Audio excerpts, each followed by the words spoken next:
So our next speaker will be Dr. Watayas. Victoria Watayas is a medical oncologist and clinical assistant professor. I gave you a promotion in the Department of Medicine here at University of Michigan. She joined the faculty in 2024 and completed her training here.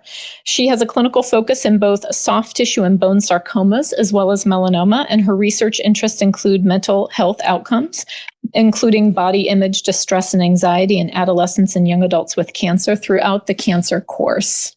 Good morning, everybody. Thank you for having me. So like Dr. Fetcher said, we'll take it in a little bit of a different direction and focus on some of the ancillary things that our patients deal with, and specifically the psychosocial distress. My research interest in terms of population is adolescents and young adults, but I think a lot of the things I'm going to talk about today really are appropriate for all ages. There we go. So just as a brief outline, I just want to take a few slides to talk about adolescent and young adult cancer kind of as a general group and the psychosocial distress challenges that a lot of those patients face in particular. And all of this will be certainly with the melanoma bent to it. And then two specific areas that I'm interested in, infertility and fertility preservation. And as Dr. Fetcher mentioned, body image distress and anxiety during the cancer course and in the survivorship setting as well. So we often think of the adolescent and young adults cancer group as based on age. And the official definition is our patients that are aged 15 to 39. So a wide spectrum, but in thinking a little bit beyond just the age spectrum of adolescents and young adults, I think it's important to consider the multiple developmental stages that group encompasses and all the diversity even within those developmental groups. This figure comes from an article of the Journal of Adolescent and Young Adult Medicine in 2016. And I think it's nice because it really highlights that the adolescent and young adult experience in life in general outside of a cancer diagnosis has a lot of challenges as people are facing changing timelines, developmental tasks, meeting certain milestones. So just something to keep in mind that the adolescent and young adult group is more than just kind of their age. So the challenges that our patients face extend into the survivorship setting as well. Up to 1/3 of AYA cancer survivors, so patients that have completed their treatment, experience what would be considered moderate to severe symptoms of anxiety and depression. And almost 50% of this population suffers from significant post-traumatic stress disorder symptoms within 2 years of their diagnosis. It can be challenging to measure psychosocial and psychological outcomes, especially for this age group. So thinking of a framework can be helpful. And that's where I bring in this framework. This is from a very recent publication last year, looking specifically at psychological outcomes in our AYA cancer survivors. The inner circle focuses on the functioning groups and things that can be our focus when we think about what important outcomes are. So they separate this into emotional health, which looks at how often are our patients using the mental health resources that we have, social functioning, peer interactions, relationship roles, health behaviors, like Dr. Jens mentioned, eating habits, physical activity, and substance use, and then cancer-related cognitive impairment, memory, attention, executive function. Depending on the age range of our AYAs, this could be in school, in careers, and in kind of their financial independence. And then in the outer setting, just the multiple levels that this distress can be seen at, whether it's the patient level, their social support network, the healthcare system, or the institutional level. So that's just a framework to keep in mind as we think about targeting studies to this population. What are we actually looking for outcomes? So moving into two specific areas of interest in this adolescent and young adult realm, I wanted to start with fertility. Oncofertility is actually a relatively new term over the past 20 years and really encompasses the specific care that patients with any cancer in general need to preserve their present or future reproductive capacity. Concerns related to fertility and fertility preservation are quite common in the AYA cancer population and really extend into survivorship. And in addition to what you might imagine, this also encompasses financial and insurance issues, and certainly the quality of life and social relationships of our patients. In thinking of this on a more melanoma specific level, even though we know the risk of melanoma increases with age, It's the third most common cancer diagnosis in adolescent and young adult males. And 1/3 of women are actually of childbearing age at the time of their initial melanoma diagnosis. So certainly relevant to this population. And while we have quite a bit of knowledge on the effects of chemotherapy, some of our traditional cancer therapies on fertility, pregnancy, breastfeeding, similar levels of knowledge related to some of our novel treatments, especially ones that we've learned about today, may be lacking. And really, some of that existing knowledge is based on case reports or really assumptions on what we know about the drug's biological mechanisms or side effects. Throwing in quite a few graphical abstracts here, but this comes from a 2020 something article that really looks at oncofertility in the area of some of our new targeted cancer drugs. And I like it because it goes just beyond what I mentioned in terms of the biological mechanism of the drug. We also have to think about the organs affected by the tumor. What is the risk of relapse and survival outcomes for that specific cancer? Is this related to hereditary tumor symptoms? What are the patient's actual desires for family building? So again, just speaks to kind of the holistic approach that's needed for oncofertility in our melanoma patients of reproductive age. So like I mentioned, there's much to learn about the effects of melanoma treatments on fertility, but just as important really is the patient experience. So we can learn a lot from the biological mechanisms, but what do our patients want and what are they interested in? So just to highlight something that we've done at Michigan, it was really just a small study to explore the general thoughts and attitudes towards fertility, infertility risk, and fertility preservation, specifically among our adolescents and young adults.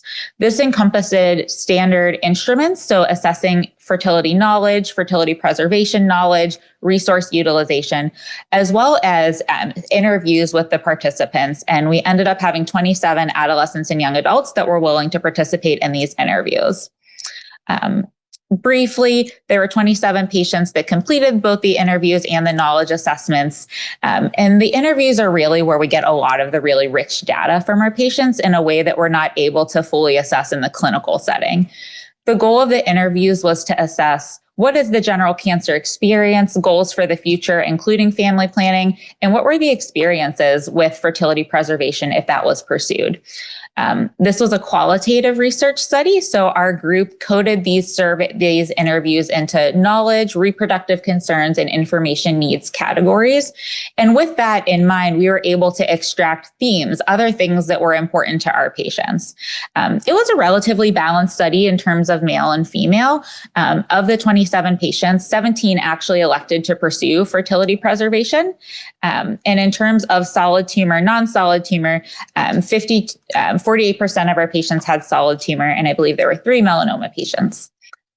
Just to give you a sense of the kind of data and themes that came out from this study, we were able to publish multiple articles focusing on the financial burden of fertility preservation, the communication required between the young adult cancer patient and their romantic partners, and how challenging that can be. And then more to my specific interest, how fertility and fertility preservation plays into the body image distress of our young patients, which I'll build on a little bit more. And so thinking about my interest in body image overlap, fertility and fertility preservation certainly affects how people think and feel about their bodies. And it's more than just the physical discomfort. It's also thinking about the expectations of the body in terms of a reproductive capacity and failing to maybe meet those expectations, fear of judgment amongst peers or romantic partners, and just kind of appreciating the changes that the body goes through the cancer experience and the survivorship experience. On this slide, I'm going to highlight a few representative quotes that come from patients from these interviews. I think it's really important for us as clinicians that are here to see how some of our patients may speak differently in different settings than they do in the clinical setting. And I found it meaningful.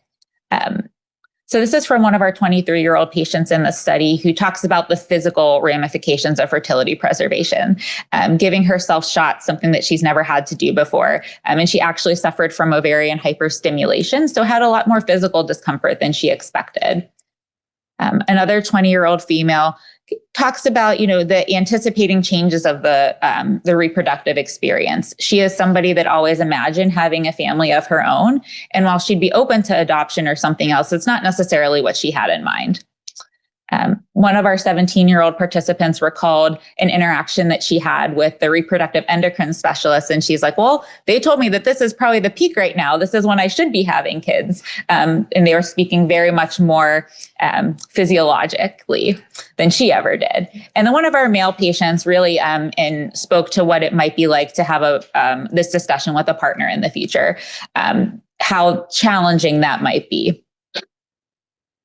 So going back to body image distress and kind of that overlap, 60% of adolescents and young adults with cancer, both in the treatment setting and the survivorship setting, have clinically significant body image distress. And as I mentioned, physical appearance is certainly a part of that, but it does go a bit deeper into thoughts and feelings related to how one's body functions. As you might imagine, this is developed, body image is developed in adolescence and young adulthood and really stays with you. So it's quite important in this patient population. And for many reasons, this isn't really well managed, both in the cancer setting and really at large. It's hard to address these things when we don't have good treatments or things to mitigate body image distress. We might feel uncomfortable as clinicians, and a lot of patients might feel, well, this doesn't matter, and even though it's bothering me, this isn't the time or place to bring this up.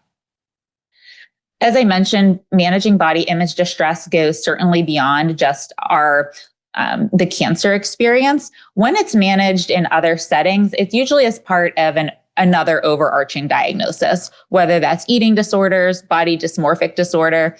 And when it is addressed, it's with another medication or relatively intensive psychotherapy. Most of our adolescents and young adults with cancer or a history of cancer may not meet the criteria for these diagnoses. And many of our adolescents and young adults in the survivorship period are not necessarily interested in another medication or more intensive therapy, especially after they have already completed intensive cancer therapy. So these non-pharmacological interventions are desired, and that's kind of what I want to focus the remainder of my talk on. I also wanted to just kind of separate out some of our patients with melanoma and the specific challenges that they face. In one study with women with localized melanoma, 64% said that their appearance would be rated worse post-treatment, and 23% remained unsatisfied with the appearance of their surgical site. So speaking to the physical appearance aspect of body image distress. In another study that is a more qualitative study, the authors were able to find that patients with higher levels of body image distress, and these are patients with melanoma, that actually mediated relationships between cognitive illness representation, how patients thought about their illness, and family stress and psychological morbidity. This is a kind of mediating diagram and highlights that body image distress really facilitates a lot of different psychosocial supportive things, all leading to outcomes and quality of life. So what do we do about this? And kind of my last few slides will focus on one of the non-pharmacological interventions that may be helpful in this arena for our patients with melanoma suffering from body image distress. And that's expressive writing.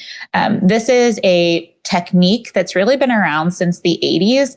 And at its truest definition, implies that you're writing openly and honestly and deeply about emotions and experience, particularly traumatic or stressful ones. It was actually initially developed to help patients suffering from post-traumatic stress disorder. And if you recall a few slides earlier, that's not necessarily too far of a stretch to rate the cancer experience as a traumatic scenario. The first intervention with expressive writing, again, was in the 80s, where students at a university wrote about a personal trauma daily, and they found that they utilized the student health resources less frequently than those patients that wrote about neutral topics. So a very early study, but still evidence just the same.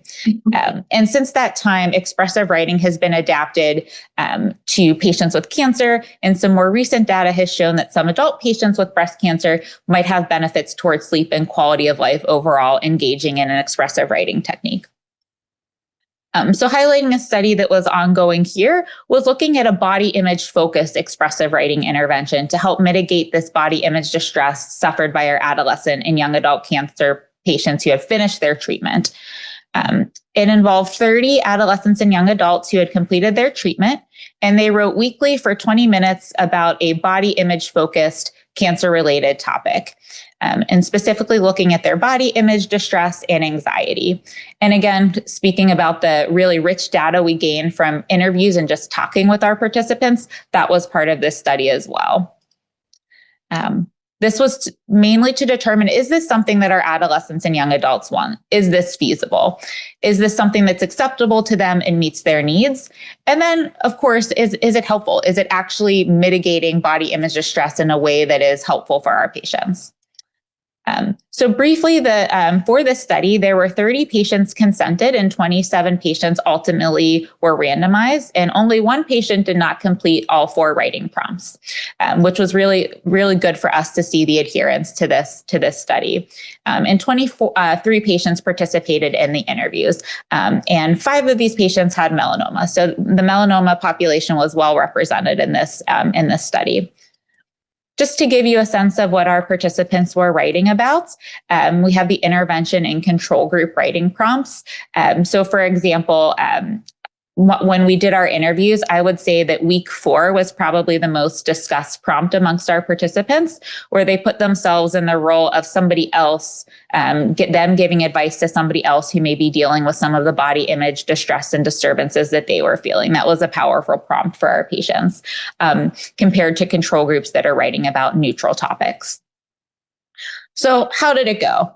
Recruitment went incredibly well. Patients liked to participate, completed the prompts, and acceptability data was excellent. Patients really, really enjoyed doing this, and early look might be impacting body image distress and anxiety, but we shall see.